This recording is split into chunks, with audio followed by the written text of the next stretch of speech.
Halo pemirsa, apa kabar Anda hari ini? Senang sekali Sarah dan Bagas dapat kembali menemani Anda dalam sebuah program talkshow inspiratif. Ini dia Bincang Sehati.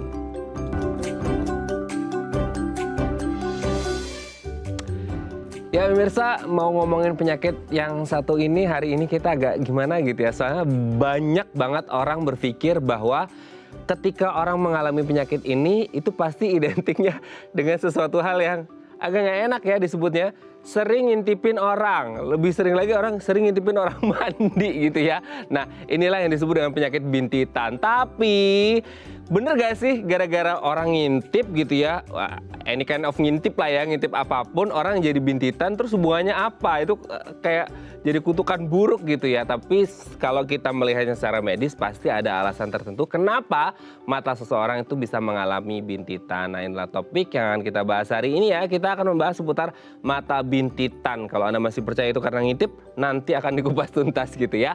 Oke, sebelum kita ngomongin seputar bintitan, kita akan membahas terlebih dahulu beberapa mitos fakta seputar penyakit mata. Kita lihat yang pertama.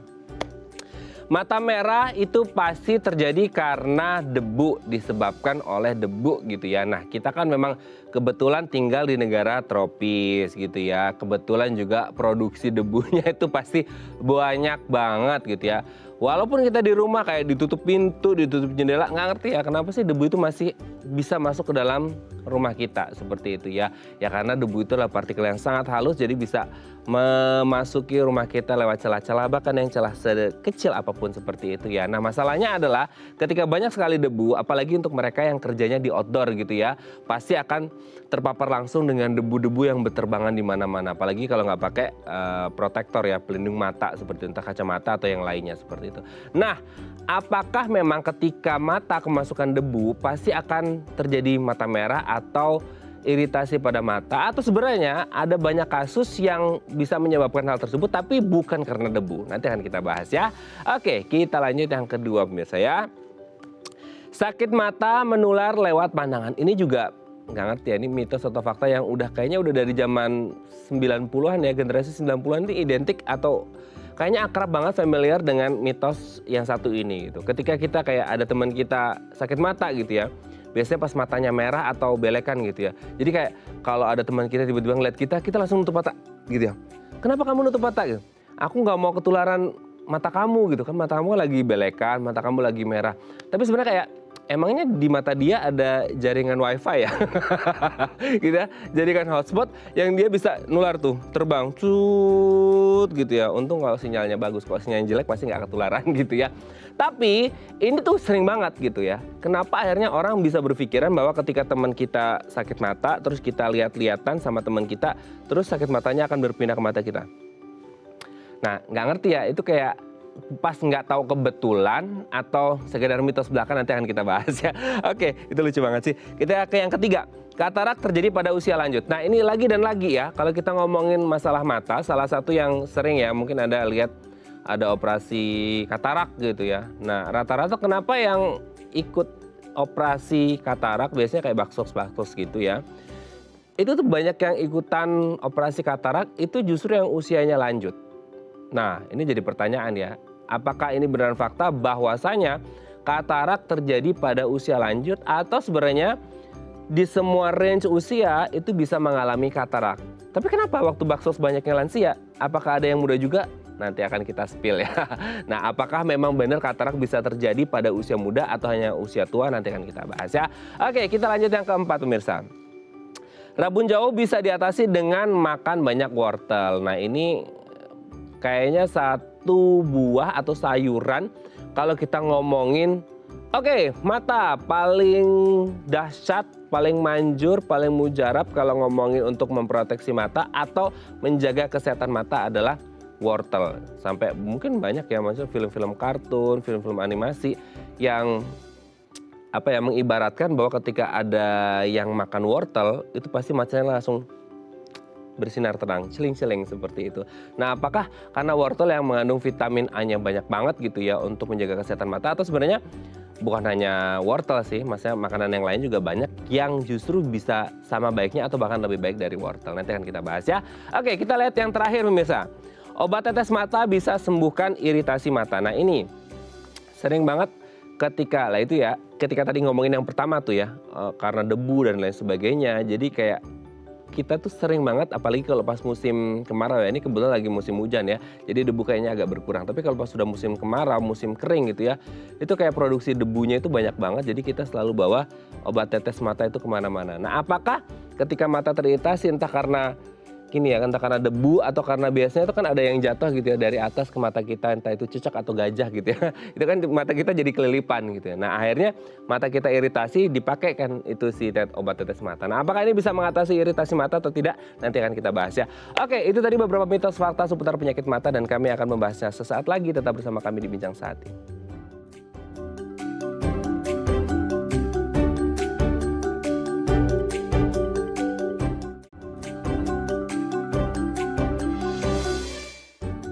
Baik, karena masih bersama kami di Bincang Saat ini. Tadi di segmen sebelumnya kita sudah membahas ya, ada beberapa mitos, fakta seputar penyakit mata. Nah, untuk membahasnya telah hadir bersama kami di studio Bincang Saat ini ada Dr. Cynthia SPM, dokter spesialis mata dari Rumah Sakit Sen Carolus Summarecon Serpong. Selamat pagi Dr. Cynthia, apa kabar dok? Pagi. Sehat ya dok ya? Sehat. Kembali lagi di Bincang Saat ini dok, kayaknya udah terakhir itu di awal-awal pandemi kayaknya ya, Dokter Cynthia datang ke sini ya, ke studio ya. Oke dok, kita lanjut lagi ngobrol. Semoga keadaan semakin membaik ya dok ya.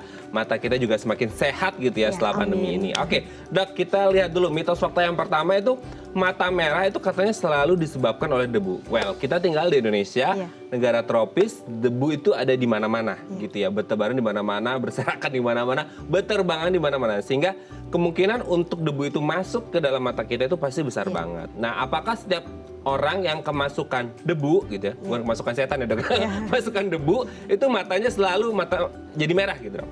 Belum tentu. Mata merah bisa disebabkan oleh banyak faktor ya. Selain bisa oleh debu, bisa juga terjadi perdarahan misalnya di matanya gitu. Oke.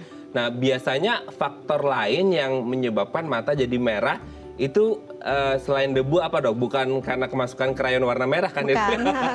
Apalagi dok? Bisa ada perdarahan di matanya gitu, atau pecahnya pembuluh darah di mata juga bisa, atau bisa juga karena mata kering juga bisa gitu. Pendarahan di mata ini kayak baru dengar. Maksudnya pendarahan biasanya kan sorry ya, kayak perempuan itu di alat sistem reproduksinya itu pendarahan itu udah kayak umum. Mata terjadi pendarahan. Kalau sistem saraf pembuluh darah itu gara-gara pecah atau gimana? Bisa. Misalnya di yang lapisan putih di mata itu kan ada lapisan konjungtiva. Bisa terjadi perdarahan di bawah lapisan itu karena di situ ada pembuluh darah. Misalnya karena terbentur gitu, bisa terjadi perdarahan di matanya. Hipertensi juga bisa nggak sih? Hipertensi bisa. Kadang-kadang kan kita kalau ngeliat orang hipertensi itu ya tekanan darah tinggi gitu, pas lagi emosi atau apa terus kita matanya bisa merah itu juga? Iya, bisa. Aduh, jadi jangan suka hipertensi ya, jangan marah-marah ya, biar nggak jadi pendarahan di matanya ya dok ya. Oke dok, kita lanjut yang kedua. Sakit mata, nah ini agak unik juga sih, maksudnya sakit mata katanya bisa menular lewat pandangan. Nggak ngerti ya, ini untuk generasi 90-an gitu ya, yang udah akrab banget deh kayaknya, kayak jangan liatin teman kamu itu matanya lagi sakit. Kalau kamu ngeliatin nanti kamu ketularan matanya sakit juga, belekan lah, mata merah lah, segala macam. Kan kayak agak sedikit mistis ya dok. Sedikit klinik gitu ya, ketika masa dari mata ke mata bisa langsung nular, kan nggak ada kontak kecuali matanya saling bersentuh. Gimana ya, nggak mungkin ya mata bersentuhan ya, maksudnya berdekatan juga nggak mungkin nular atau gimana sih? Sebenarnya bisa nular nggak? Sebenarnya bisa menular, tapi bukan lewat pandangan. Jadi misalnya orang yang sakit mata itu pegang matanya, kontak dengan air mata dan kotoran matanya yang berisi kuman. Lalu misalnya dia bersalaman dengan orang yang sehat. Orang yang sehat itu misalnya memegang matanya sendiri, nah kuman itu berpindah gitu, jadi menular gitu. Oke, menular sih menular, cuman bukan karena pandangan bukan karena pandangan. Karena ada si virusnya, bakterinya itu tidak bisa terbang ya? Jadi karena mungkin dipegang, habis itu salaman, nempel deh? Oke.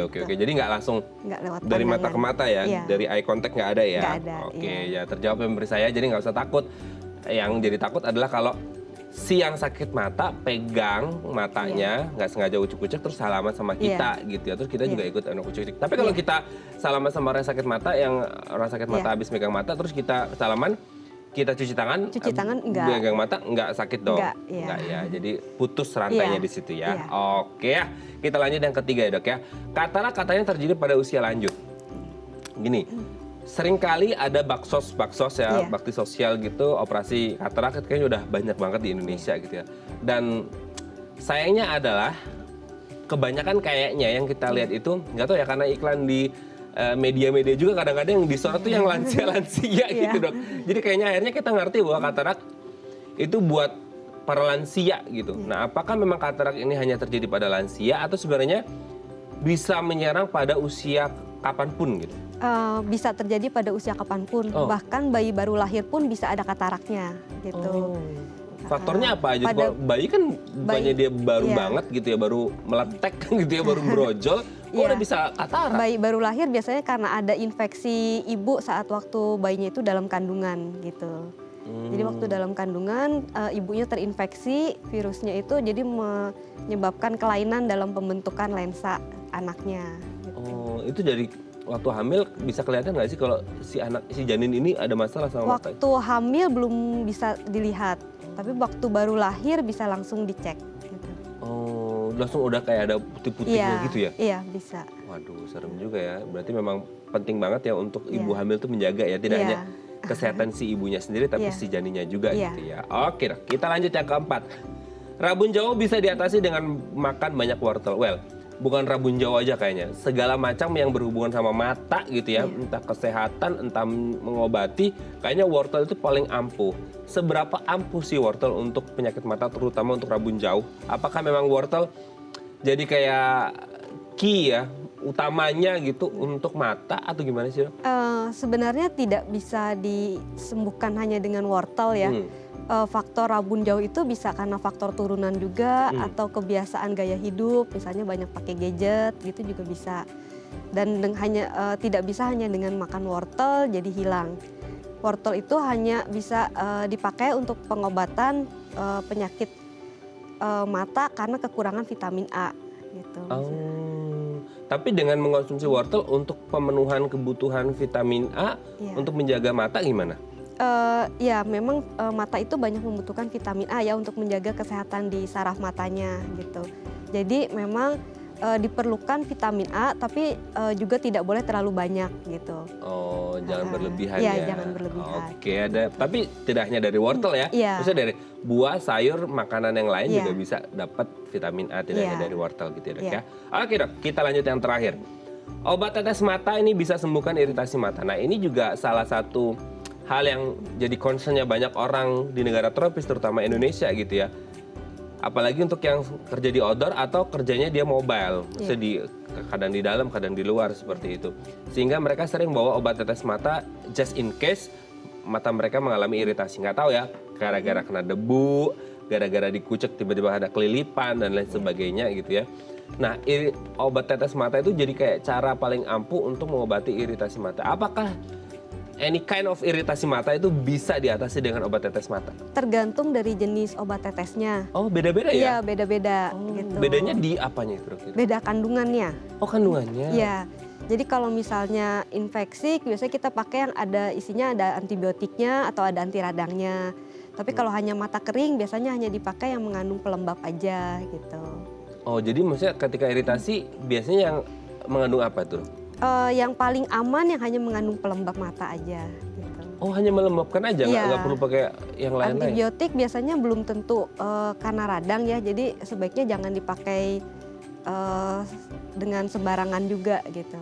Oh, akibatnya kalau misalkan tadi harus pakai yang udah berisi pelembab aja, tapi ternyata dia menggunakan ketika iritasi mata yang ada kandungan antibiotiknya, itu bisa bahaya nggak sih? Kalau yang berisi antibiotik bisa, kalau yang hanya antibiotik itu lebih aman dibanding kalau yang ada campuran anti radangnya. Karena anti radangnya itu tidak boleh dipakai jangka lama dan kadang-kadang bisa menyebabkan komplikasi lain gitu bila dipakai sering. Oh, waduh, makanya jangan asal. Soalnya kan mudah banget ya dok ya untuk beli itu di pasar gitu ya, maksudnya di toko obat segala macam itu mudah banget dibelinya ya secara bebas gitu. Harus berhati-hati, harus konsultasi ke dokter mata ya untuk mengetahui, oh ini kayaknya yang butuh pelembab aja, ini butuh antibiotik atau anti radang dan lain sebagainya. Iya. Jangan sampai malah menyebabkan yang awalnya cuma iritasi biasa jadi komplikasi gitu ya dok ya. Oke, thank you dok. Ini sudah terjawab ya mitos fakta seputar penyakit mata. Nanti kita lanjut lagi seputar mata bintitan. Ini kayaknya banyak yang concern seputar mata bintitan ya dok. Nanti kita bahas. Oke pemirsa 021 292 4244 atau DM Instagram kami di @dafamily kalau Anda punya pertanyaan. Kami akan kembali saat lagi.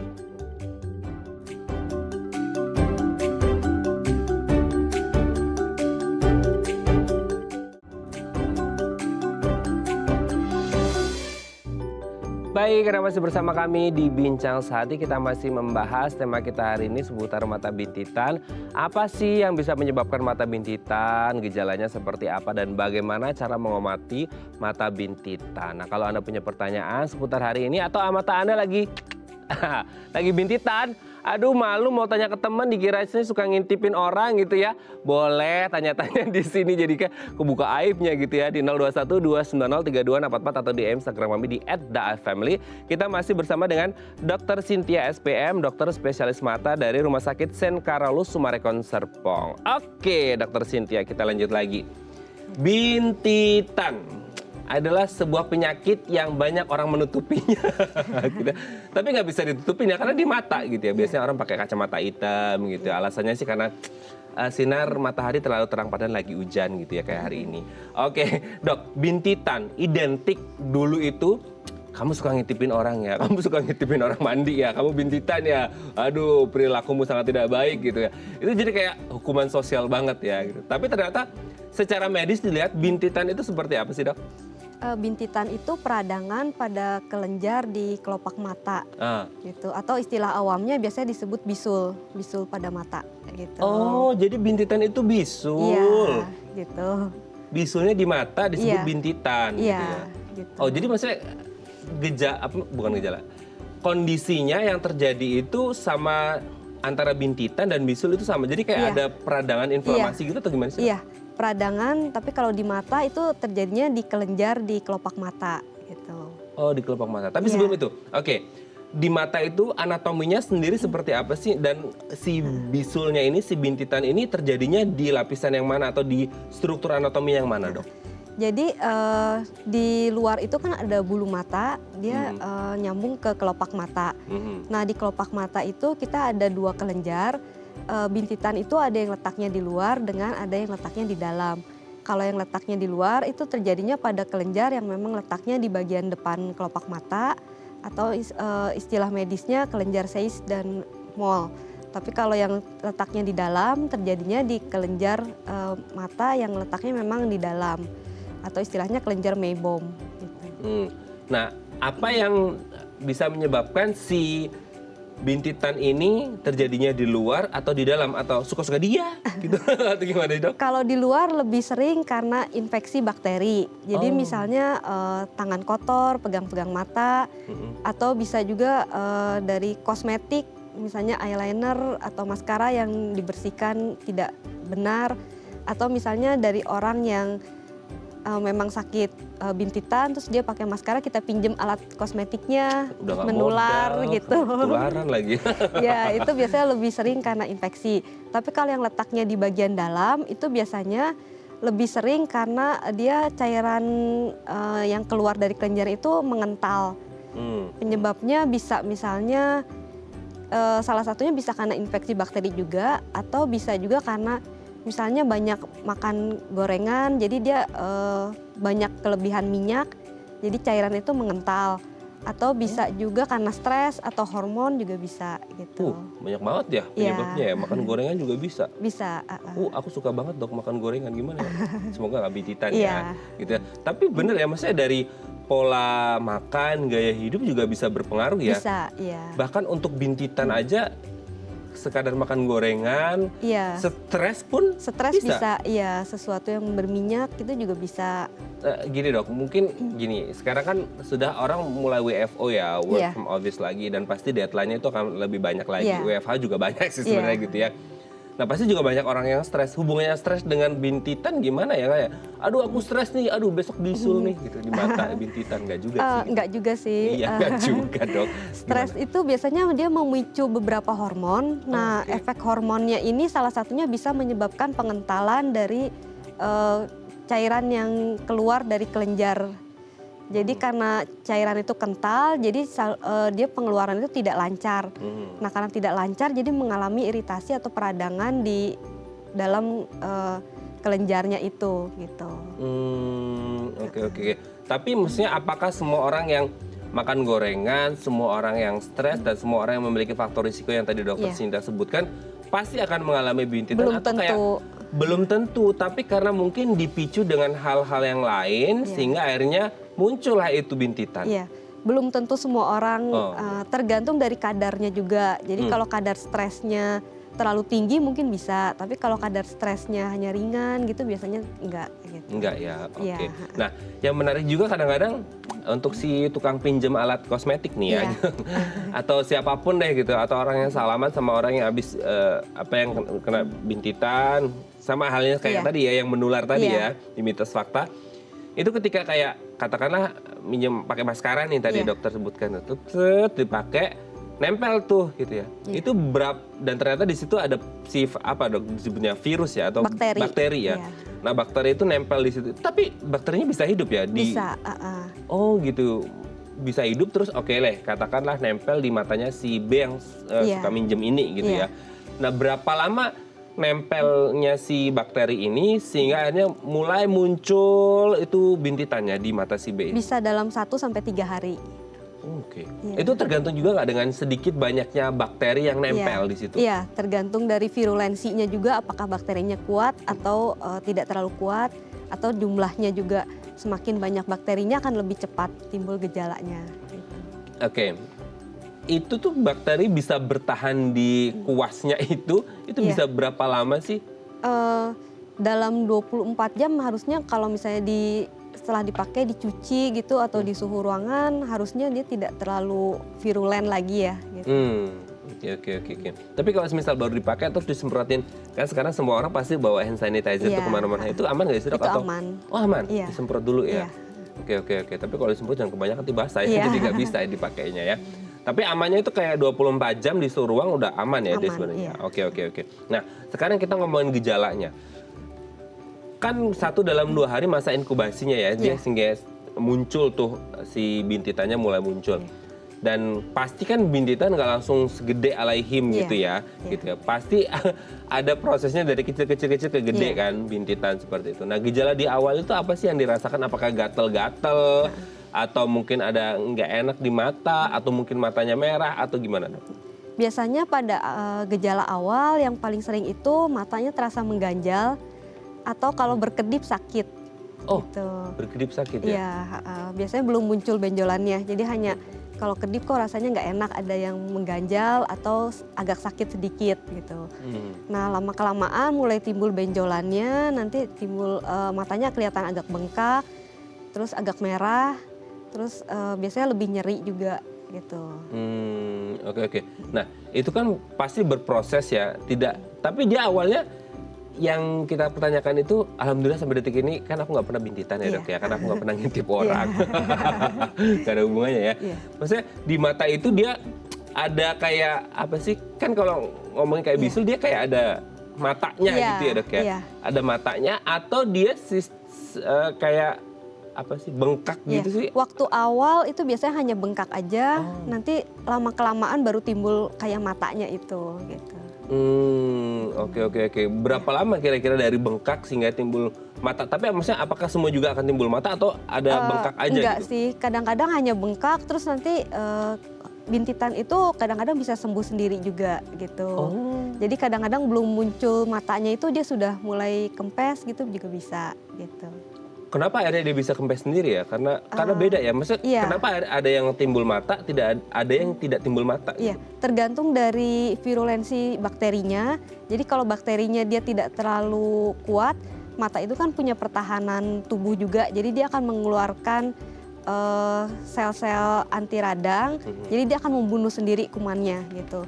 Jadi kalau jumlahnya sedikit dan tidak terlalu virulen, nah itu dia akan dimusnahkan sendiri oleh sistem pertahanan di mata gitu. Oke, apakah ini berarti yang muncul matanya itu bisa dikatakan gitu ya, bahwa ini lebih agak lebih berbahaya nih dibandingkan yang tidak timbul mata atau gimana? Atau bisa dikatakan gitu? Enggak juga? Iya, jadi tergantung kalau yang timbul matanya itu biasa mungkin kumannya lebih kuat gitu juga bisa.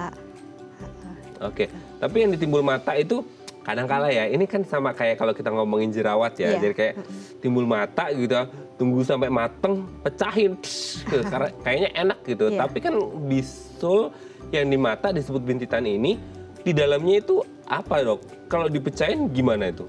Sebaiknya jangan dipecahin, biasanya isinya itu nanah. Aduh. Iya, jadi kalau kita pecahin biasanya takutnya nanti menambah infeksinya. Jadi takutnya infeksinya itu menyebar juga ke daerah sekitarnya gitu.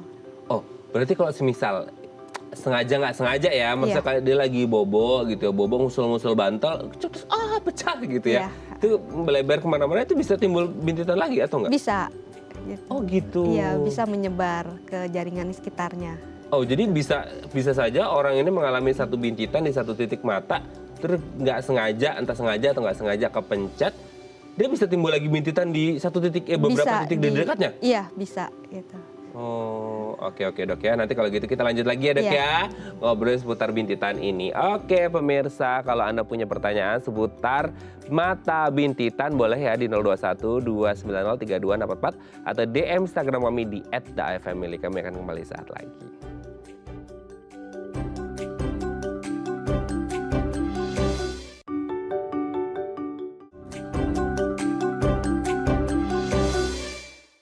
Baik, karena masih bersama kami di Bincang Sehati, kita masih membahas tema kita hari ini seputar mata bintitan.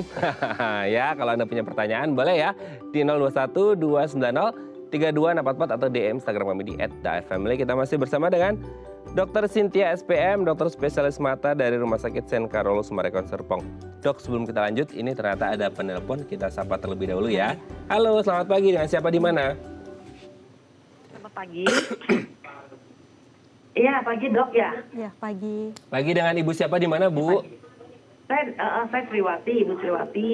Ibu Sriwati di Pluit Barat 2 nomor 1 Jakarta Utara. Oh, lengkap sekali ya Jakarta Utara. Silahkan Bu Sri, apa yang ditanyakan ke Dokter Cynthia? Ini mau tanya nih, suami saya kan usianya udah 76. Selama ini ada periksa dokter di eye center sama dokter apa? Terus dokter setiap kali udah lihat begitu aja, nggak ngomong apa, dikasih obat tetesan gitu. Cuman makin lama makin buram dok.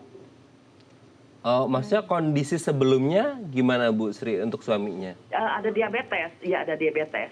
Oh, ada diabetes, terus kemudian efeknya matanya buram gitu ya?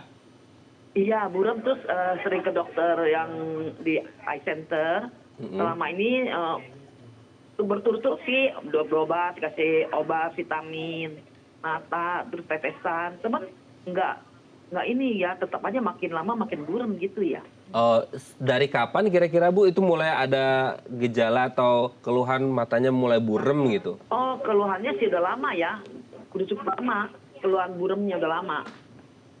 Oke. Pernah operasi katarak juga 2 kali. Oke. Terakhir kapan itu Bu operasi kataraknya? Katarak operasinya ada 4 tahun yang lalu ya. 4 tahun yang lalu. Oke, Dokter Cynthia, 4-5 tahun ada ya. mungkin pertanyaan dari Bu Sriwati adalah bagaimana, kenapa akhirnya matanya terus buram dan gimana cara solusinya gitu ya Bu ya. Nah, Dokter Cynthia sebelum menjawab ada yang ditanyakan nggak ke Bu Sri?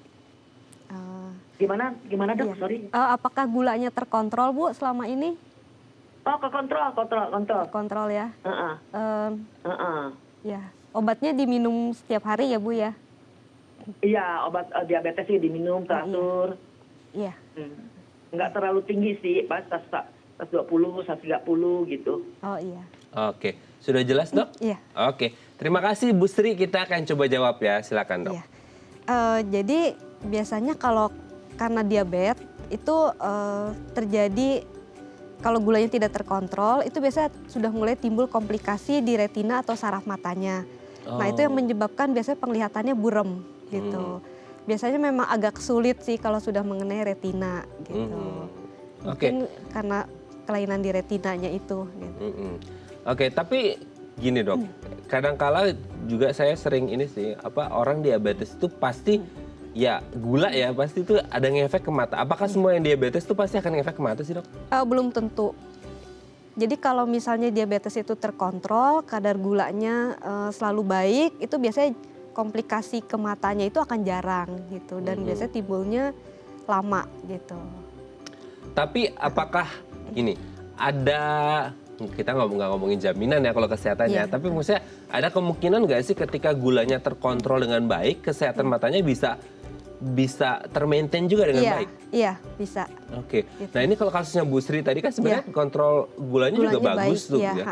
Tapi sempat 2 kali operasi katarak dan matanya buram itu. Kira-kira kenapa jadi? Kemungkinan karena ada kelainan di saraf mata atau retinanya gitu. Jadi dia mungkin dulu sempat tidak terkontrol, jadi gulanya sempat tinggi sudah menimbulkan komplikasi di saraf matanya atau retinanya. Oh, jadi akhirnya meskipun sekarang di terakhir ini gulanya terkontrol, tapi sudah mulai timbul komplikasinya. Gitu. Nah itu kalau kondisinya seperti itu bisa recover nggak sih ke kondisi seperti semula? At least nggak buram lagi deh gitu. Tergantung dari keadaan retinanya gitu. Jadi disarankan untuk periksa ke dokter retina. Di kondisi apa kondisi retina bisa kembali lagi dan kondisi retina tidak bisa kembali lagi? Ini kan mungkin yang jadi concernnya Bu Sri juga nih gitu. Tergantung dari kelainannya. Jadi ada kelainan yang masih, misalnya kalau baru tahap awal biasanya dia masih reversible, jadi masih bisa kembali baik. Iya. Tapi kalau misalnya sudah tahap lanjut, biasanya kelainan retinanya sudah mulai agak berat istilahnya. Nah itu biasanya sudah mulai sulit gitu. Oh, nah lalu kalau dari Bu Sri ini kan memang harus dicek dulu ya, maksudnya suaminya harus dicek dulu kondisinya seperti apa, apakah kena sarafnya dan lain sebagainya. Karena tidak hanya berkaca pada kondisinya yang saat ini ya Dok ya, karena juga harus mundur juga gitu, kondisi sebelumnya gulanya terkontrol atau enggak dan lain sebagainya seperti itu ya. Nah untuk kedepannya baiknya gimana? Sebaiknya rutin kontrol, terus gula darahnya juga harus dicek terus ya, jadi sebaiknya tetap terkontrol dalam batas normal. Terus biasanya kalau dengan dokter penyakit dalam bisa dicek HbA1c. HbA1c itu untuk memprediksi kadar gula darah dalam 3 bulan. Jadi kalau misalnya HbA1c-nya itu baik, berarti pengontrolan kadar gulanya dalam 3 bulan itu relatif baik gitu. Tapi kalau HbA1c-nya itu tinggi atau pengontrolannya jelek, itu biasanya dalam 3 bulan ada saat-saat dia gula darahnya melonjak tinggi, hanya mungkin tidak ketahuan gitu. Oke Dok ya, semoga dia bisa menjawab pertanyaan Bu Sri ya, meskipun hari ini kita nggak ngomongin seputar mata karena diabetes, seputar binita, tapi nggak apa-apa ya, kebetulan juga spesialis mata. Dok, ini hari ini kayaknya Dokter Cynthia laris ya, ini ada penelpon lagi nih ya, kita sama terlebih dahulu ya Dok ya. Halo, selamat pagi, siapa di mana? Halo. Halo, selamat pagi. Tutut. Halo, selamat pagi. Iya, selamat pagi. Dengan siapa di mana, Bu? Pagi, Bu. Ini saya Rina. Ibu Rina di mana, Bu? Selamat pagi. Di Medan. Di Medan. Oke, Bu Rina di Medan. Silakan, Bu. Mau tanya apa ke Dokter Cynthia?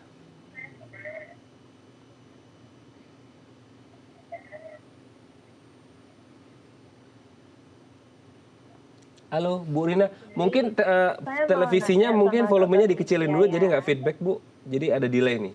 Jadi dengerinnya lewat telepon aja. Volume TV-nya dikecilin aja, takutnya delay. Halo. Halo. Iya, silakan Bu Rina. Iya, ini saya mau nanya sama Dokter Cynthia ya. Umpamanya orang sering sakit mata bintitan, itu lebih bagus pakai obat mata spesial dari dokter atau obat mata yang dijual di luar? Oh, berarti ini kondisinya sering bintitan gitu ya Bu Rina ya, atau gimana? Ya, lebih kurang 1 bulan bisa loh gitu. 1 bulan sekali bintitan, Bu? Hah? Maksudnya? Sering lah, Mas. Kalau sakit mata bintitan itu sering kali gitu. Oke, sudah jelas, Dok? Oke, terima kasih Bu Rina. Silakan. Jadi, terima kasih. Ya, biasanya kalau sering hilang timbul itu biasanya kemungkinan ada kelainan. Jadi misalnya kelainan hormon itu bisa, atau karena stres tadi bisa gitu, atau punya riwayat alergi. Nah, alergi ini sebenarnya tidak ada penelitian khusus hubungan antara alergi misalnya makanan dengan bintitan. Tapi biasanya pada orang alergi itu cenderung yang lebih menonjol itu rasa gatal. Jadi misalnya kalau alergi itu memang agak sulit. Biasanya kalau terpapar dengan alergennya atau penyebab alerginya, mata itu dalam keadaan sangat gatal. Jadi biasanya tanpa sadar dikucek. Nah, dikucek dengan tangan yang kotor itu bisa menyebabkan bintitan gitu. Oke, berarti alergi ya? Iya, lebih cenderung karena alergi gitu. Waduh, kalau alergi berarti satu-satunya jalan menghindari alergen atau gimana, Dok? Iya, gitu. Oke. Atau pengguna lensa kontak juga bisa. Misalnya pengguna lensa kontak kan dia akan sering pakai lensa kontak. Nah, Iya. itu kalau misalnya saat melepas dan memasangnya tangannya tidak bersih atau belum cuci tangan atau tidak Higienis telaten lah ya. ya dalam membersihkan lensa kontaknya. Nah, itu juga bisa menyebabkan bintitan gitu. Oke, berarti kalau kasusnya Bu Rina keseringan bahkan bisa sebulan sekali mengalami ini. Iya. Jadi efektif nggak kalau akhirnya menggunakan obat tetes mata? Tergantung dari penyebabnya. Jadi sebaiknya nanti dilihat dulu apakah penyebabnya memang karena alergi atau sering infeksi gitu. Oh, berarti Kalau memang karena sering infeksi sebaiknya di higienisnya dulu aja diperbaiki. Jadi sering cuci tangan misalnya. Kalau pakai make up membersihkannya harus betul, harus bersih. Atau bisa juga dicuci bulu mata itu dengan sampo bayi. Gitu. Oh, gitu, sampo bayi? Jadi sampo bayi kita encerin terus dipakai untuk membersihkan bulu mata. Gitu. Oh gitu. Oke, sekarang kalau semisal nih, kan kemungkinannya ada dua ya, Dok ya. Karena infeksi atau karena alergi gitu ya. Nah, kita kan belum sempat tanya tadi ke Bu Rina ya gitu. Kalau infeksi dia bagusnya kalau dua-duanya bisa nggak diselesaikan dengan obat tetes mata juga dua-duanya? Bisa. Nah, kalau semisal infeksi dan alergi nih, mungkin nanti bisa di Bu Rina udah tahu nih gitu. Kalau infeksi yang seperti apa, alergi seperti apa pakainya? Kalau infeksi biasanya lebih cenderung yang mengandung antibiotik dan anti radang. Tapi kalau misalnya alergi biasanya kadang-kadang dia bisa hilang sendiri tanpa diobati gitu. Oke. Nah, kalau kemungkinan ini kayaknya kalau ke Bu Rina ini lebih ke alergi kayaknya alergi, ya. Iya. Sepertinya Karena kayak ke alergi sering, ya. Iya. Nah, karena kan dia kayak sebulan sekali hilang timbul. Mungkin ada menu nih, menu makan di rumah kali ya, Dok ya, yang harus mungkin kayak diperhatiin, oh kayaknya kok abis makan ini langsung begini gitu ya. Gitu. Itu mungkin bisa menjawab pertanyaan Bu Rina yang ada di Medan ya. Semoga menjawab ya Bu Rina ya. Jadi harus dikasih tahu nih antara ini infeksi atau gara-gara alergi. Kalau infeksi tadi obat tetes mata yang ada antibiotiknya. Kalau yang alergi yang biasa aja atau malah bisa hilang sendiri? Kadang bisa hilang sendiri. Oke, nah tadi juga belum sempat tanya ya, ada matanya atau sempat keluar matanya atau enggak gitu ya di bintitannya. Oke, semoga bisa menjawab pertanyaan Bu Rina yang ada di Medan. Oke Dok, kita lanjut lagi. Ada nggak sih orang yang lebih berisiko, maksudnya kayak laki, perempuan, usia, atau dengan kondisi riwayat penyakit tertentu yang mudah mengalami bintitan? Sebenarnya tidak ada prevalensi dari segi jenis kelamin atau usia. Yang penting kebersihan yang pertama gitu. Berarti terus alergi gitu. Agak kurang bersih ya. Iya. Gitu ya. Kecuali kalau alergi ya. Kalau alergi udah beda cerita gitu. Berarti kalau ada karena dia infeksi berarti kurang bersih jaganya. Tapi kayaknya harusnya selama pandemi ini kita lebih aware tentang kesehatan, apalagi kebersihan. Karena kemana-mana pasti cuci tangan atau bawa hand sanitizer gitu ya, Dok ya. Oke. Nah, kalau akhirnya kayak ada bintitan yang bisa selesai sendiri, ada bintitan yang harus diobatin gitu. Pernah nggak sih dokter menemukan ada kasus bintitan yang udah paling serem banget nih gitu? Ya biasanya kalau memang yang pertama dilihat dulu kalau memang dia bisa sembuh sendiri, biasanya hilang dalam 3-5 hari. Tapi kalau dalam 3-5 hari biasanya tidak berkurang atau cenderung makin membesar, sebaiknya berobat, kita kasih obat. Nah, kalau dengan obat itu kadang kalau sudah lama itu sudah mulai tidak berespon dengan obat. Nah, biasanya kita lakukan tindakan seperti operasi kecil gitu. Resist kali ya, Dok ya, Iya, sama obatnya. Oke, nanti kita mungkin akan lanjut lagi setelah break. Sampai di operasi itu sampai pembedahan berarti ya? Aduh, serem banget. Nanti kita bahas ya di segmen terakhir, Dok ya. Oke pemirsa, kalau Anda punya pertanyaan seputar tema kita hari ini, boleh ya di 021-290-3244 atau DM Instagram kami di @dafamily. Kami akan kembali saat lagi.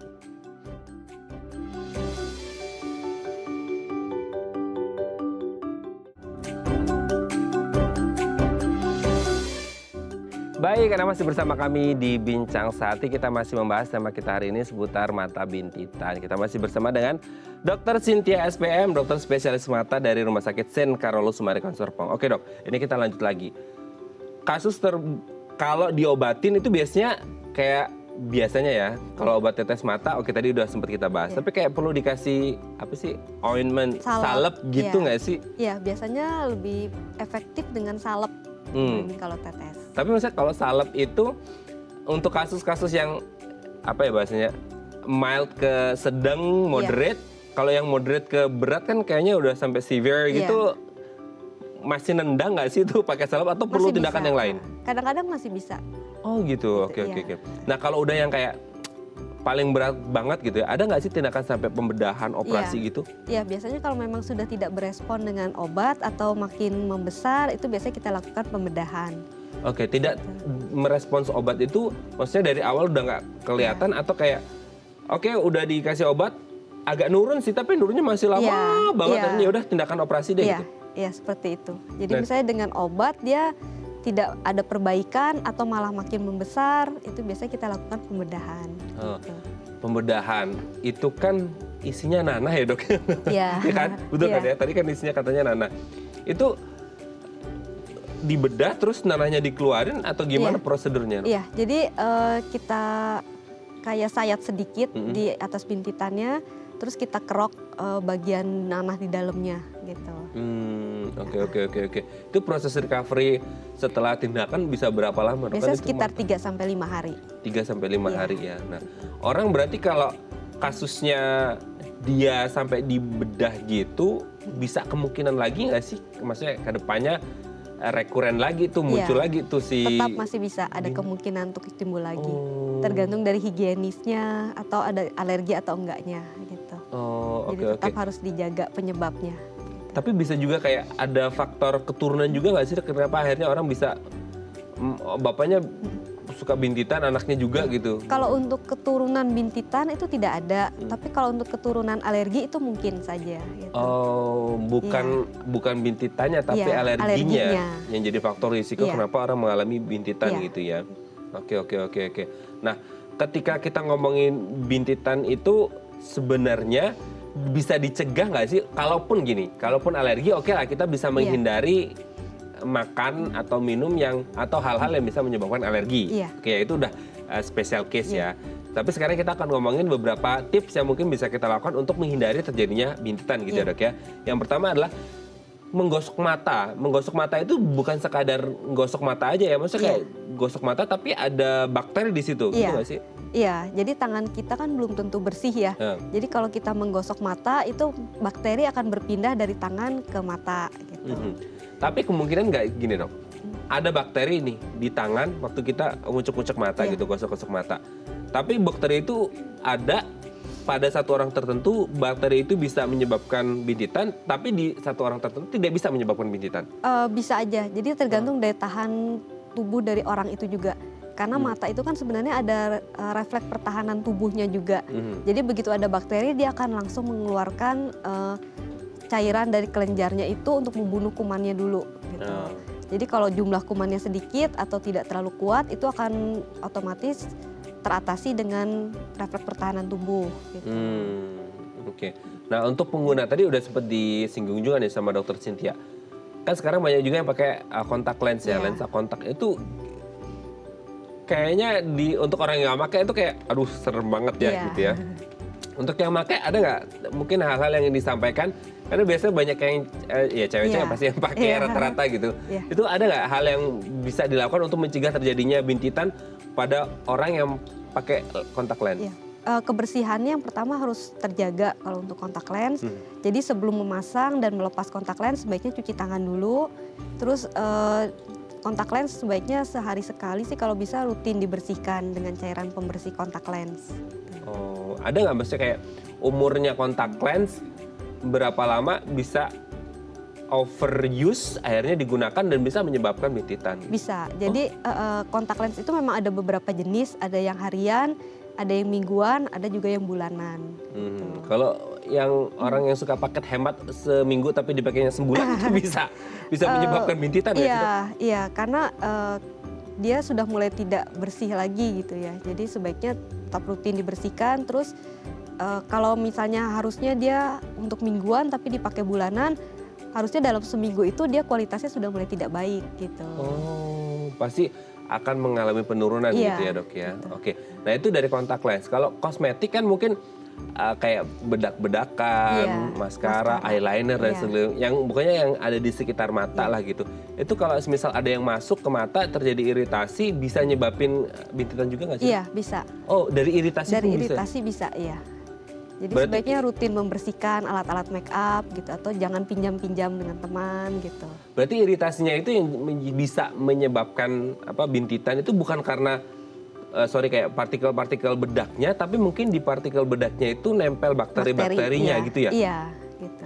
Oke. Jadi kalau akhirnya nempel di butiran-butiran bedaknya, maka akan terjadi juga itu bintitan Iya, gitu ya?